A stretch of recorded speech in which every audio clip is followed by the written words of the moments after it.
Hola a todos y todas nuevamente, espero que sigan muy bien dentro del contexto general.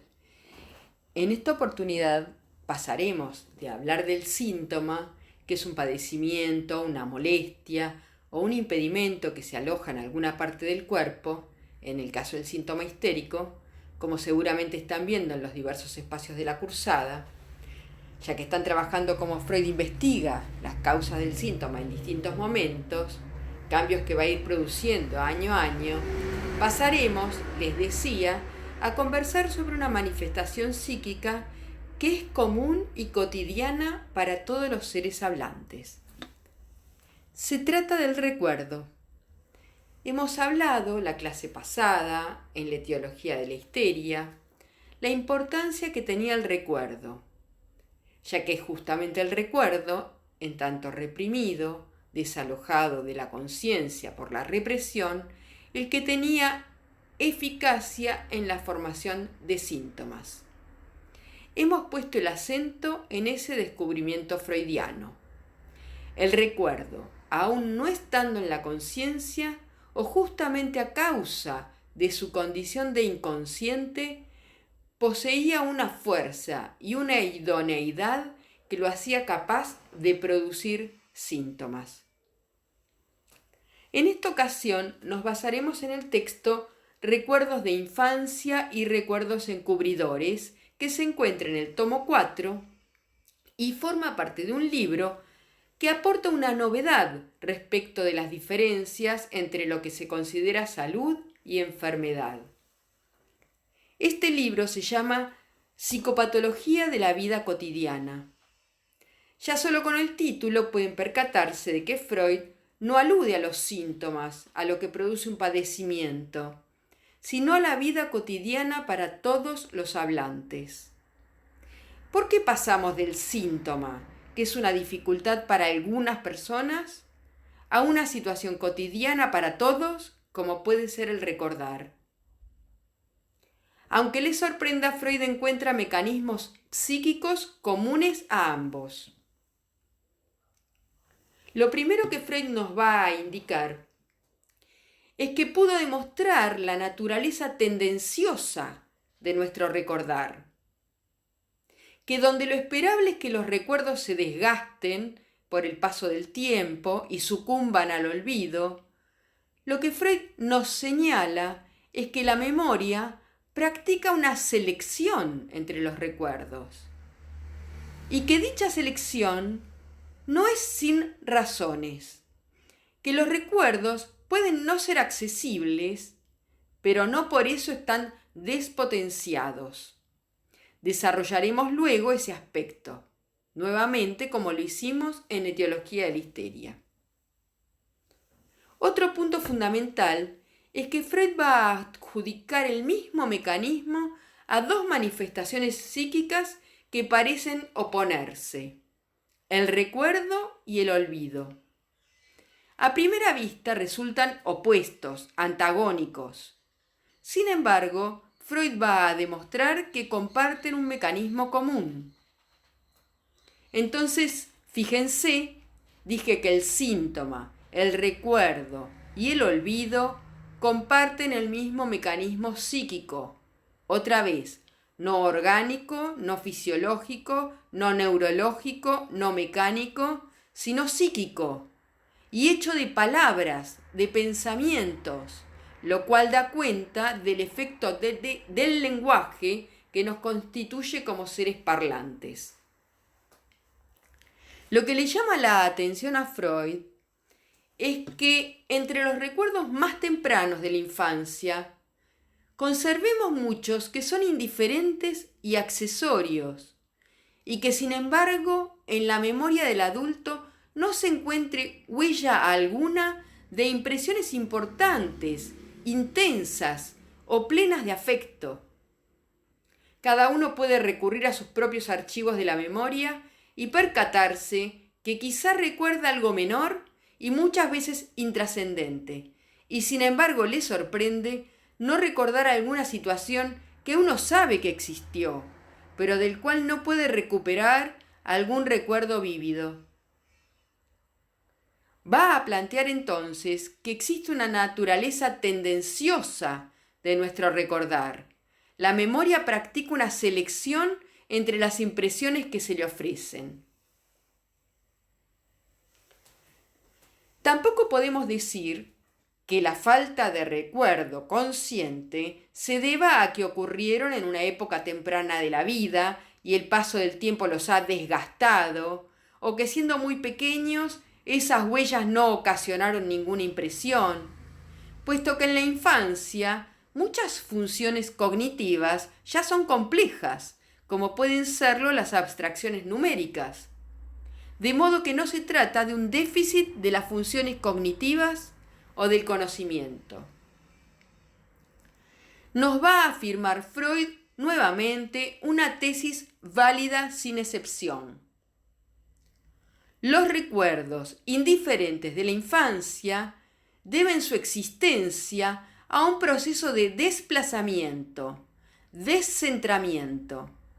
Son el sustituto en la reproducción mnémica, en la memoria consciente, de otras impresiones importantes, sustantivas, que se han desalojado de la conciencia, es decir, han devenido inconscientes. El recuerdo de ellas puede hacerse consciente si dejamos desarrollar estos recuerdos indiferentes, intrascendentes, por medio de un análisis psíquico, pero su reproducción directa, su acceso directo a la conciencia, está impedido, frenado por una resistencia. Nuevamente, podemos hacer hablar a estos recuerdos nimios y acceder al que devino desalojado de la conciencia. Dado que la conservación en la memoria de este recuerdo indiferente depende no de su contenido propio, sino de su vínculo asociativo con otro, reprimido, un nexo lógico o asociativo con el que está desalojado de la conciencia, con el que está reprimido. Entonces, los recuerdos indiferentes de la infancia, Freud les otorga el nombre de recuerdo encubridor. Nuevamente, entonces, podemos ir del recuerdo indiferente al recuerdo genuino, entre comillas. Es decir, que Freud sostiene en esta época que se trata de hacer consciente lo inconsciente.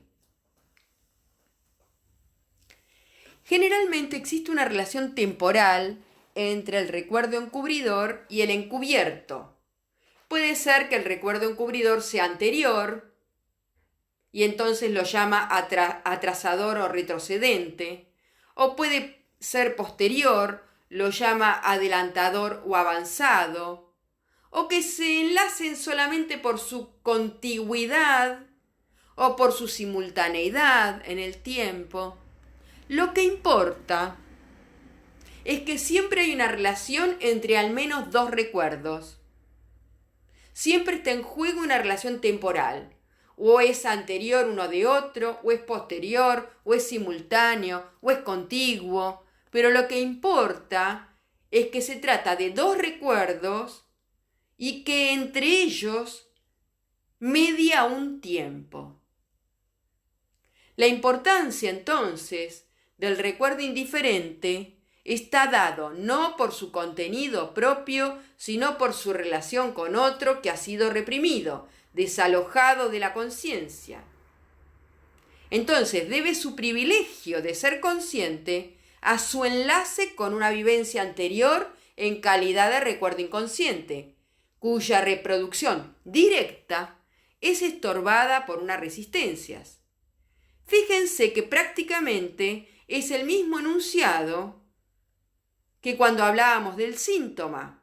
El síntoma, como el recuerdo encubridor, son sustitutos de una representación de un recuerdo que devino reprimido.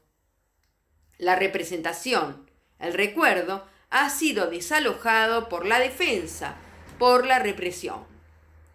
¿Por qué se ha desalojado de la conciencia?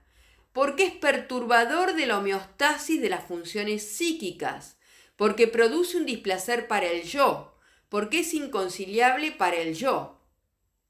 Se produce un conflicto psíquico que llama a que intervenga la defensa, la represión, de modo que el recuerdo, la representación desalojada de la conciencia por la represión, hace que se retorne en su lugar un sustituto por desplazamiento. Repito, la importancia del recuerdo encubridor no está dada por su contenido, sino por su vínculo a otro que devino reprimido. Es interesante que Freud señale la homogeneidad entre el olvido, por ejemplo, de nombres propios, y la formación del recuerdo encubridor. A primera vista, el olvido y el recuerdo parecen opuestos. Por ejemplo, cuando no nos acordamos de nombres propios, generalmente no es un olvido absoluto, ya que la memoria produce sustitutos, otros nombres que el buscado, parecidos e incluso que comparten algunas sílabas.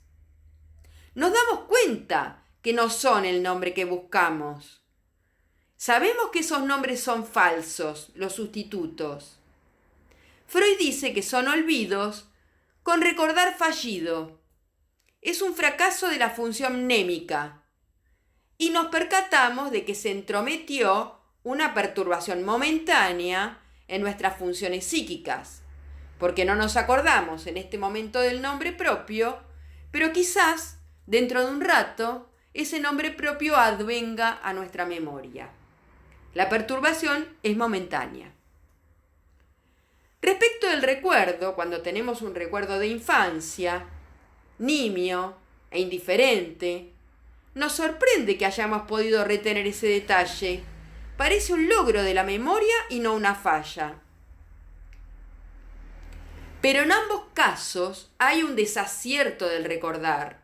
La memoria no reproduce lo genuino, sino algo diverso, un sustituto. En el caso del olvido aparecen recuerdos de nombres sustitutivos. Y en el caso del recuerdo hay olvido de lo importante.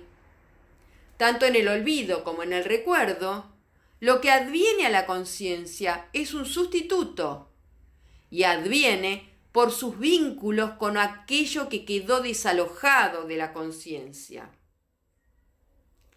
Esa formación sustitutiva se ha producido de la misma manera en ambos casos.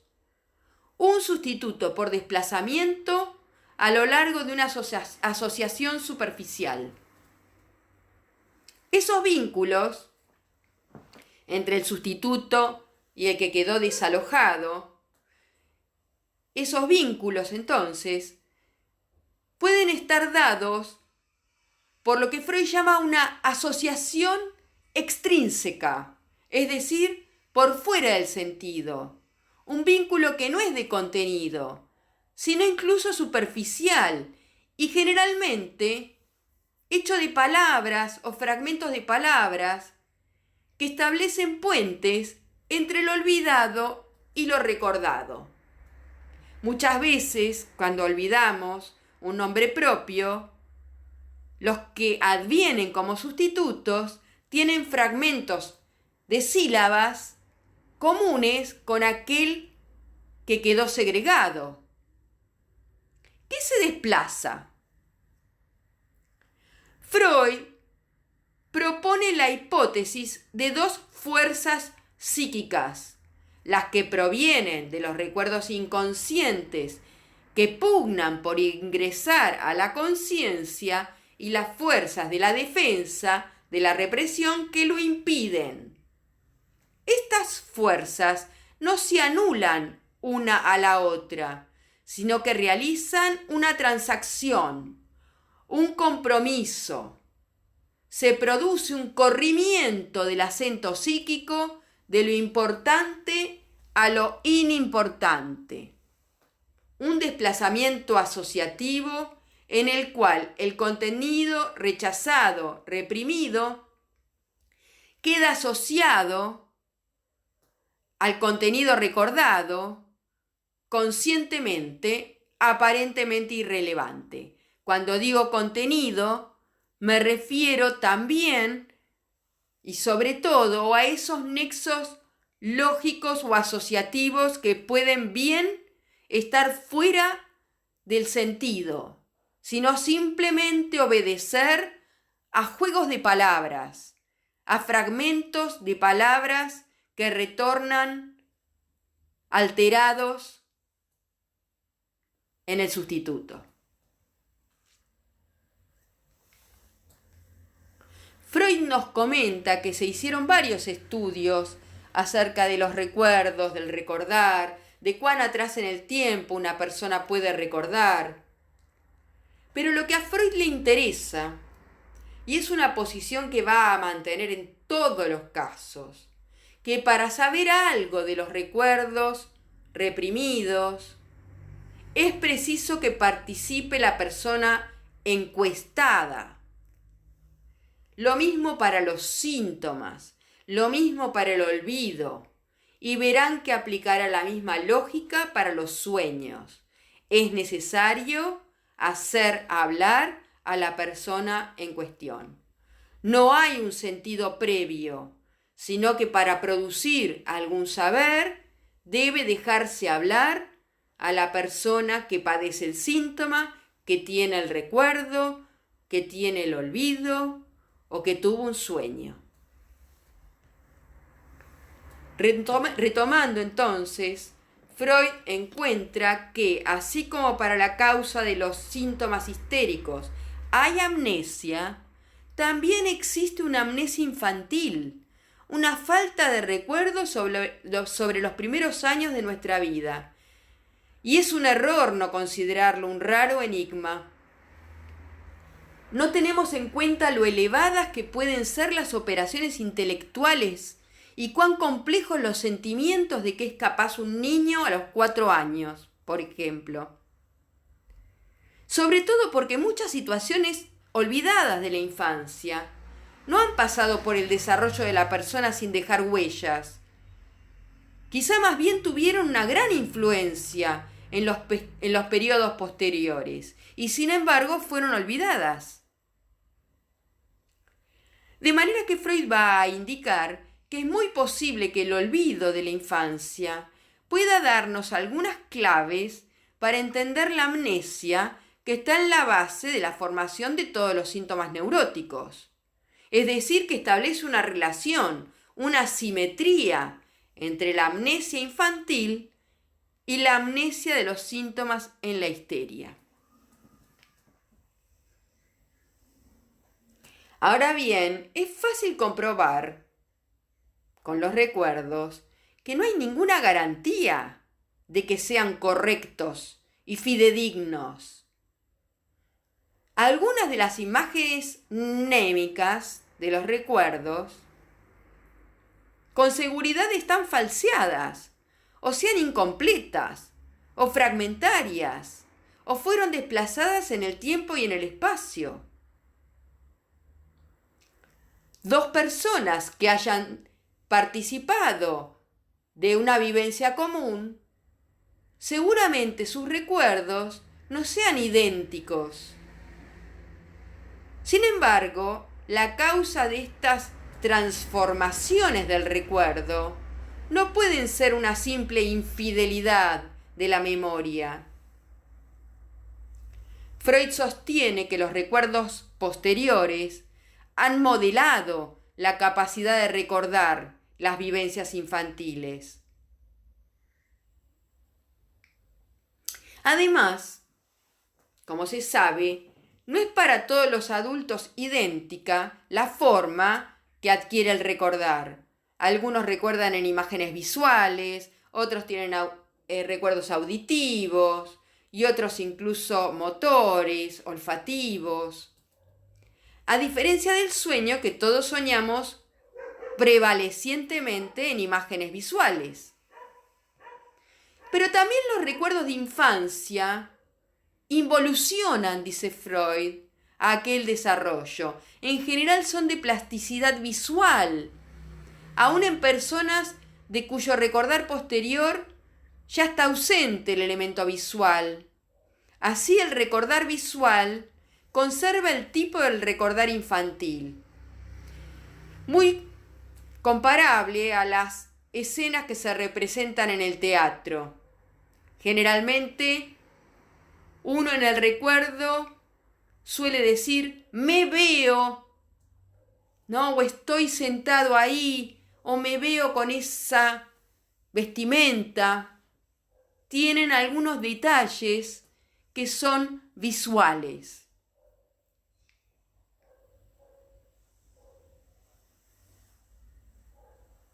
En general es una particularidad que se pierde en los recuerdos posteriores. Los adultos visuales, incluso aquellos que tienen una preeminencia de un recordar visual, ya no ven a su persona propia en los recuerdos de vivencias de más adultos.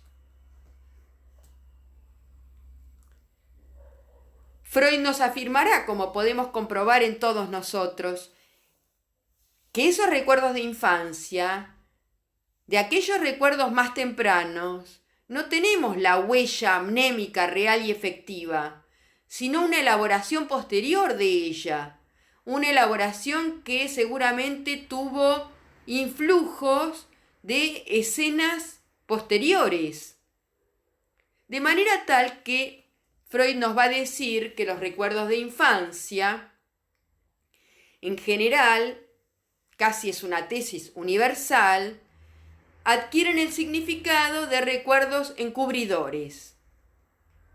Y de este modo tienen una gran analogía con la historia de los pueblos, de las sagas y los mitos. Pero en realidad podríamos afirmar que todos los recuerdos ya son una transformación de la huella real y efectiva. Ya no tenemos la huella real y efectiva, la vivencia, solo tenemos su recuerdo. Ese recuerdo ya es una elaboración, ya no es la cosa en sí, la vivencia en sí. Freud nos comenta que comunicar los recuerdos se vuelve difícil porque justamente los recuerdos de infancia tienen lazo con los recuerdos posteriores y que en general haría falta exponer toda una biografía entera de la persona en cuestión. Por eso es rara vez es posible tener la anécdota separada de un recuerdo. Pero Freud nos va a contar un recuerdo propio. Recuerden y van a ver a lo largo de lo que vayamos trabajando que Freud se sirve de sí mismo para poder analizar y estudiar, investigar los recuerdos, los sueños, de manera tal que este es un recuerdo, el que vamos a comentar, que le pertenece a Freud. Y que es interesante que Freud diga de que antes de la elaboración analítica, realizada por él mismo, ese recuerdo de infancia no parecía tener demasiada importancia. Cuando, dice, a los 43 años empezó a interesarse por los restos del recuerdo de su propia niñez, le acudió un recuerdo que llegaba muchas veces a su conciencia, pero que, como decía antes, no le otorgaba demasiada importancia. Y es un recuerdo de Freud de sus 3 años, ¿no? En donde, fíjense cuando lo lean, que él dice, me veía pidiendo y berreando, ¿no? Pataleando de pie ante una canasta, cuya tapa mantenía abierto un hermanastro 20 años mayor que él. Hay que decir que Freud tiene varios hermanos mayores que provienen de otras nupcias del padre Y lo que quiero poner acá el acento es que Freud comienza con una particularidad de recordar visual. Me veía pidiendo y pataleando de pie. Luego entra la madre, dice bella y de fina silueta, como si regresara de la calle. Ese es el recuerdo. Entonces Freud comienza a abrirlo, a analizarlo. Como la palabra análisis indica, está tomado de la química, analizar es descomponer sus elementos. Entonces, Freud dice, me es oscuro, o sea, está oscurecido todo el resto de los recuerdos asociados ahí. Si el hermano quería abrir o cerrar la canasta, él dice que al principio decía armario y no canasta. Freud se hace preguntas, ¿por qué lloraría? ¿Y qué tenía que ver la entrada de la madre? Al principio estaba tentado de darse una explicación. ¿Será que mi hermano se burlaba de mí? ¿Y esa burla fue interrumpida por la llegada de la madre? Dado que no era raro que, entre hermanos, más allá de las diferencias de edades, jugaran. Freud dice algo importante. Uno no sabe, se acuerda de una situación, pero no sabe sobre qué elemento de ella hay que poner el acento psíquico. No sabe sobre dónde está centrado el acento. Recuerden que viene de decir que el recuerdo de infancia es un recuerdo encubridor, sustituto, desplazado de lo importante a lo inimportante, con lo cual, de entrada, no se sabe dónde poner el acento. Por eso Freud va a decir que el empeño analítico, ¿no?, el interés en investigar, en abrir este recuerdo, lo condujo a una idea que no esperaba de ese recuerdo.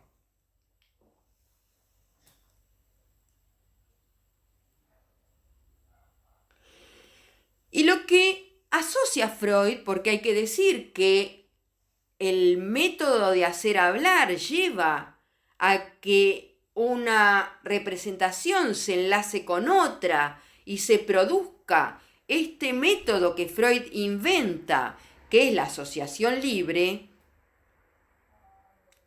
Debemos decir que estamos con cierto salto conceptual respecto al material que ustedes están viendo en teóricos y en prácticos. Freud acá ya está pensando, ¿no?, en esta modalidad de la asociación libre. Ya no la hipnosis, ya no la presión sobre la frente, ya no la sugestión, que es lo que ustedes están viendo, sino esto de hacer hablar, ¿no?, libremente que uno se entregue en los pensamientos a donde el pensamiento lo lleve. Entonces, Freud asocia y dice, seguramente yo extrañaba a mi mamá y había pensado, piensen en un niño de 3 años, que quizás estaba encerrada en el armario o en la canasta y por eso pidió al hermano que la abriera. Cuando el hermano, consciente y le dio el gusto a Freud, le abre la canasta, se convence de que la madre no estaba ahí adentro. Y ahí empezó a patalear. Y ese es el aspecto, dice Freud, que su recuerdo retuvo, al que siguió luego después de la aparición de la madre, que calmó su inquietud, su añoranza. Ahora bien, dice, ¿cómo se le ocurrió al niño la idea de buscar en la canasta a la madre ausente? Entonces, bueno, nosotros estamos leyendo en castellano, pero Freud va a tomar digamos, la dimensión de este juego de palabras, de canasta, encanastada, encerrada, que en alemán cobran un sentido que en castellano se pierden. Entonces, Freud, fíjense que va a evocar unos sueños de la misma época, de la época del análisis de ese recuerdo. Y que esos sueños le traían el elemento onírico, como van a ver que así se llama, de una niñera que Freud recordaba de cuando él era chico, que generalmente le pedía que le diera unas moneditas que Freud había recibido de regalo, y que él también considera que hay algo ahí de recuerdo encubridor. En ese momento que Freud todavía tenía a su madre viva, aunque anciana, decidió ir a contrastar ese recuerdo con si había alguna situación real que la madre recordara.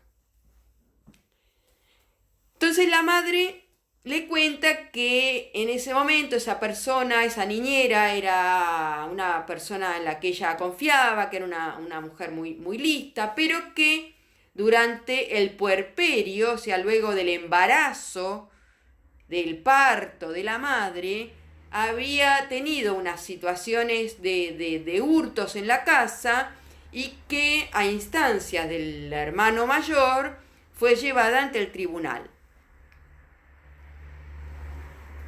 Esa noticia, dice Freud, le permitió entender la escena infantil porque la desaparición repentina de esa persona que lo cuidaba Freud no le había sido indiferente. Y Freud había acudido al hermano para preguntarle dónde estaba la niñera. Y que quizás Freud le otorgó al hermano alguna participación en que haya desaparecido su niñera, y que el hermano, de manera esquiva, y acá viene el juego de palabras, le respondió a Freud que estaba encanastada, que se ve que en alemán alude también a encerrada. Y de ahí pongo el acento en este juego de palabras que Freud señala. Kastel es canasta, Eingenkastel, encanastada o encerrada. Ahí Freud, cuando era niño, dejó de preguntar, entendió, ¿no? Como entienden los niños. Bueno, no hay que preguntar más porque no hay nada más que averiguar ahí, ¿no? Y cuando poco tiempo después, dice, la madre se ausentó, seguramente receló, tuvo el pensamiento de que ese hermano malo había hecho con su madre lo mismo que hizo con la niñera, y que entonces lo obligó a abrirle la canasta, Kasten. Ahora comprendo, dice Freud, y esto es un detalle trascendente, y quizás la razón por la cual había insistido ese recuerdo encubridor. Ahora comprendo, dice, por qué en esta escena visual infantil se destaca la fina silueta de mi madre, que tiene que haber llamado la atención como recuperada. Es decir, agrega Freud, que él es 2 años y medio mayor que su hermana, que era la que había nacido y por la cual la madre se había ausentado. Cuando tenía 3 años, dejó de vivir con ese hermano mayor y comenzó a vivir con la hermana que le siguió a él, aquella que hizo que su madre se ausentara y apareciera luego con su fina y bella silueta. Freud agrega en una nota al pie que encanastada también es embarazada. En castellano podría decirse algo así como le llenaron la canasta, ¿no? Habrán escuchado la expresión. Es decir, suele suceder que no se recuerden los embarazos de las madres.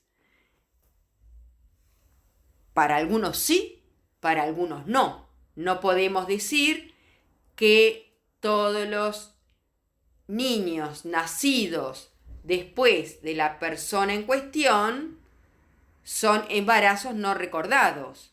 Este es un recuerdo de Freud. Lo que importa acá es que Freud señala que la vigencia, la permanencia de un recuerdo infantil, intrascendente, indiferente, debe su permanencia y vigencia por su nexo asociativo o lógico con otro que ha devenido sustraído de la conciencia, que es más significativo, más sustantivo, más esencial. Fíjense que es la misma lógica del síntoma, lo genuino, entre comillas, lo sustantivo, lo significativo, ha devenido reprimido y aparece en la conciencia un sustituto desplazado de lo importante a lo inimportante, que conservan lazos o nexos que están hechos de palabras puente. De manera tal que Freud va a demostrar este mecanismo común en donde la defensa desaloja aquello que es perturbador, que bien puede ser un recuerdo infantil,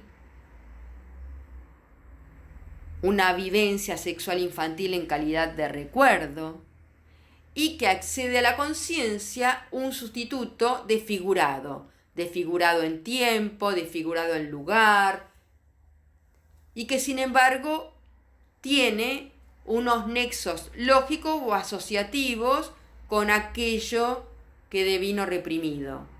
De manera que haciendo hablar al sustituto, Freud lo que se propone a esta altura de su investigación es acceder a aquello que devino segregado de la conciencia. Pero este desarrollo tiene un punto muy importante, que es que no tenemos de la infancia la huella real y efectiva, sino que los recuerdos son siempre elaboraciones de la infancia, están moldeados por recuerdos posteriores. No hay, en ese sentido, una percepción pura, no tenemos la vivencia real y efectiva. Tenemos de ella fragmentos, jirones, de los cuales algunos acceden a la conciencia.